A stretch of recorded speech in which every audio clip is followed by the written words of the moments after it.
Hi, I'm Lauren Huffman, Senior Technical Services and Development Scientist at Dow. I'm excited to share more about Dow's new UCON Prep preformed polyurea grease thickener. UCON Prep is a preformed polyurea thickener that removes the need to store and handle difficult raw materials and have complicated manufacturing processes. Instead, you can use an easy-to-store, easy-to-handle powder to make your PU grease.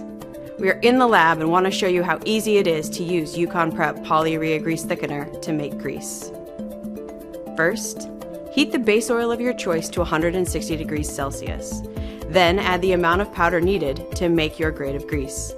Stir and heat this powder for 2 hours, then increase the heat to 180 degrees Celsius. This is the stage you would add your desired additives as well. Heat for another half hour, then let cool. Once cool, mill the grease to develop the structure of the final product. In this case, we will do 6 passes through the 3-roll mill.